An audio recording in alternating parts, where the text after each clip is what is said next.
especially the seniors, are very concerned about the direction that our government is taking regarding the Constitution and this being a Judeo-Christian country. And it's going too far Muslim. Everything is done for the benefit of the Muslims. A meeting I understand that Mr. Obama is going to be having to promote businesses for Muslim people that are starting to come over here. And these foreign Muslim people are getting the 7-Elevens and they don't pay taxes for so many years, and they can sell it to the cousin coming over from one of the Arab countries, and they don't pay taxes for so many years. I mean, the whole thing is very frightening to us. Well, I don't have any problems at all, I mean, with law-abiding, honest people of the Islamic faith, but it shouldn't be, you shouldn't get benefit for that. It shouldn't come at the expense of other people, regardless. And I would say the same thing about, you know, for Jews, Baptists, or vegetarians. You know, I mean, this is a, I mean, there shouldn't be an advantage to being in one faith or the other. Now, the other thing is, I know this has sort of been a buzz about Sharia law, which has become a big issue, and certainly is an issue in Europe and other places. And I don't believe that Sharia law has any place whatsoever in American jurisprudence. Okay, plain and simple. Period. Paragraph.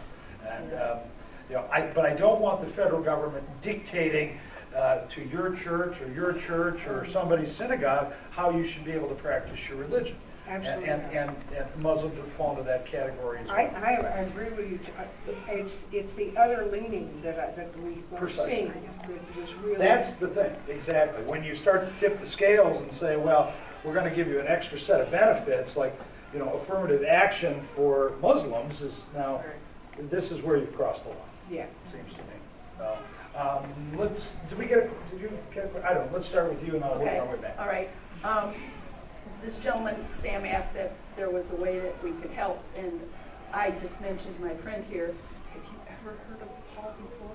No. She said, no. I said, I hadn't either. I'd been in Arizona for the winter, and I came home in spring, yes, but I see other signs on the street and on the roads I travel, and I have to admit, I haven't seen you anywhere to speak of. I've seen one ad, and it was the one with Rocky coming up the stairs, and that's a recent one because I went to look at your website, and I got a phone call that said there was a meeting, and that's why I came, because I don't know who you are, and I wanted to find out. But I think if everybody here walked out of one of the signs that you've got laying around here and put it on their front lawn, it would be a start. Absolutely, absolutely. Yes. Sandy, yes. Oh, and Sandy Nolberg has Friend of Fred card packages. Again, these are very influential. 25 in the package. It's sort of low-tech campaigning, but that's how I learned it, and it's very effective I got stuff. a card in the mail today. As I came, I emptied my mailbox. So I got a card on you. Right. But the things out on the street, I think, are good, because the more you see that name, the more you go, I don't know about this guy. Right, and so, you know, we have sort of saved our resources to make sure we got the mail now, as people are really kind of making up their minds. We've got signs. I mean, I talk to some people who say, your signs are everywhere. It kind of depends on what paths you travel a little bit too. But we have plenty of them, and we'd encourage everybody to take them. And there's a woman who knows. She's absolutely right, because the sign in somebody's front yard says way more than the sign at the corner of 15 Mile and Telegraph. So if everybody in this room put a sign in front of their house, it's got great impact. And these friend of the friend letters, whether you take a packet that's pre-printed or do your own, is a tremendous impact on voters as well. Right. Then you sign it and put a stamp on it and mail it, and there's 25 in the packet. It's not hard. Or actually easier is just write your own letter, 1 paragraph, 2 paragraphs, email it to, you know, your email address. Right. You could hit 200 people in a heartbeat. Yeah, some people prefer to do it in email, and some prefer to put a stamp on a postcard. And, but that has language that might be helpful to do that. What's that? Yard sign. Mobile yard signs, yes. We don't call them bumper stickers anymore. This is Michael, who is in charge of mobile yard signs. And I do want to take a minute, too, to point out some of the young people who are involved in our campaign, and Beck, and Brad, and Michael, and Brian, and Mary. One of the most exciting things about this campaign has been really the energy and the enthusiasm that's been brought to us by the young people who are volunteering their time and to be involved because they know what's at stake. It's very encouraging to me. It's a motivator to me, and it gives me hope for the future too. So feel strong commitment. Yeah, come back. Yes, you just mentioned recently in your talk John Conyers. Yes. And that brings up my point. What do you support term limits for the U.S. Congress and senators? Because that is the only way we are In some cases, right. Well, here's what we find. Term limits were deemed unconstitutional back in 1993. Well, we have them in Michigan, but at the federal level, we don't have them. And see, what would have to take place is that we would have to amend the Constitution for that to happen. If that were to be the case, I would support them. What I don't support, or what I wouldn't do, is to stand up and say, I pledge to serve 3 terms, and then 3 terms go by, and they go, well, you know what, I'm so important in Washington that I really am not going to stand by that pledge, and I'm going to keep running, and that bothers me a little bit. So if it's uniform, if every member of Congress has the same number of terms that they can serve, then I'd be all for it. But to unilaterally declare that only to, I've seen it happen too many times. Because I think the way that Congress was originally set up was you were supposed to be a citizen, right, serving your country for a limited period of time, and then go back and do your other job, your real job.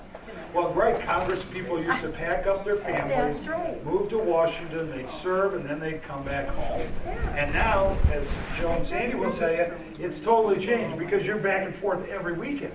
You're on an airplane and you're back and forth because you've got to be at the chicken dinner on Saturday night at the VFW hall, and then back to vote on Tuesday morning back in Washington. You do that every week.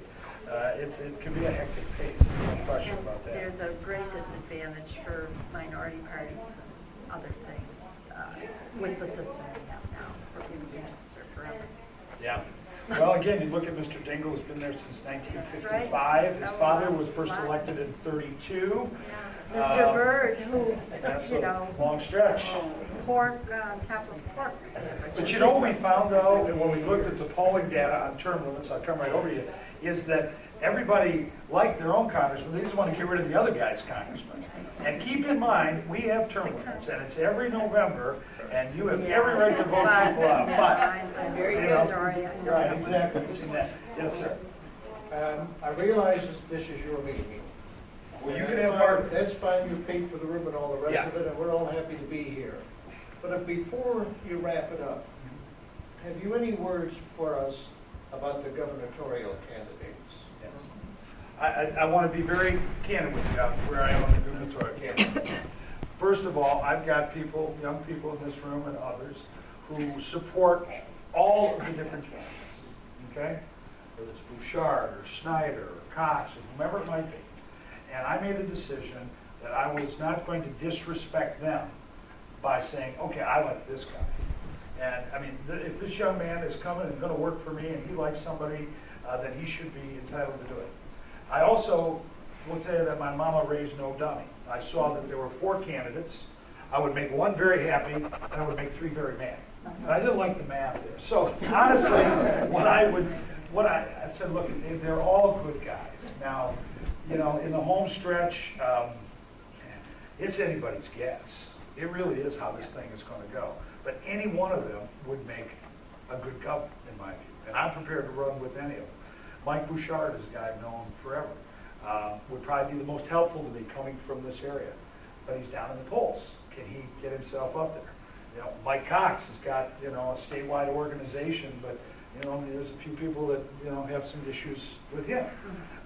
Rick Snyder, sort of a fresh face, but kind of an unknown quantity. Pete Hoekstra comes from West Michigan. Does he really understand what we are over here? But he has a pretty good conservative background, too. So, I could give you the pros and cons on all. What I'm not going to do is to endorse one. Hey, you're not going to take a bet with me then? Well, I got my bet with you, but there we go. So did you have another question? Yeah, I kind of have a question. Because I'm unemployed, and this is very important. Yeah.